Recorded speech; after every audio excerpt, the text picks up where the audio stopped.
On March 12th, we saw our last patients, right? That was our last normal week before the COVID pandemic occurred.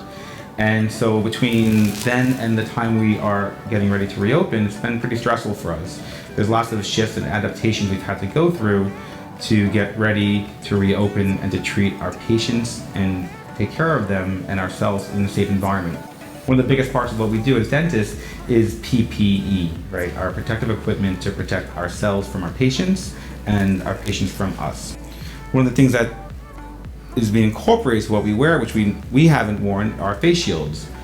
So we've been working with these with emergency patients up until this point, and wearing lights and loupes, high power magnification, they do not accommodate the volume of space that you need to adequately protect yourself and to see effectively.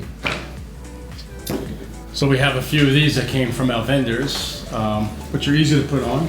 You go right over your face like this. Right. They're great to do an exam. Right. And the problem we have is they don't fit over our magnification or our lights. So once we put our light on, this can no longer work. The light is now being redirected in the wrong direction. It keeps hitting. It's too close to my face. Keeps bending the light down. It's bending the light down. Every time you put it. It needs to be out here, and it doesn't work. So we have boxes of these, which we cannot use now. Yeah. So we've had another version. You can show that version of it also. You just go right into the home run. Yeah. So you can adjust your light, right? And you can see what you're doing without creating a glare visually, right? I can see everything. Let me point out while you have this on, what I find I like about this is even if the shield is away from your face, it's not protecting you above, but there's an extra layer of plastic up here that's protecting the top of your head also.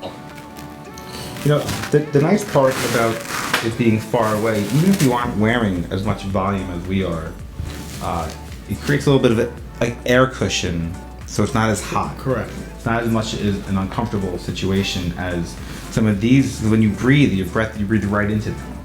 You breathe right into them. It's like you feel your own breath constantly. It's not the most comfortable thing when you're wearing, even with the mask, with just the heat, it's still, you know, the air still gets out. It's just a little more claustrophobic than this. Right? There's also very little need for adjustment on here. The strap can be adjusted if needed, but what we found trying them on, they fit pretty well. But there's some give in the rubber band here. You don't really need to adjust the rubber at all. These shields are disposable if needed. We find we've been just wiping them down for now. If they get scratched from as we need to, we replace them as we need to. The shields. Yeah. One of the other problems with the standard face shields that we've had are this foam here, right? If you are wearing these to protect against droplets, a droplet can easily get into this material, get absorbed, and right, survive, and then it's on my face, and that's one of the ways you can, you know, get the virus. So we found with these, it has a much better solution. Well, there's no foam parts that are exposed. Yeah. And the inside is rubber, so the rubber can easily be wiped down. Yeah, it doesn't absorb the particles. The strap is rubber, which could be wiped down also. So the whole thing is cleansable.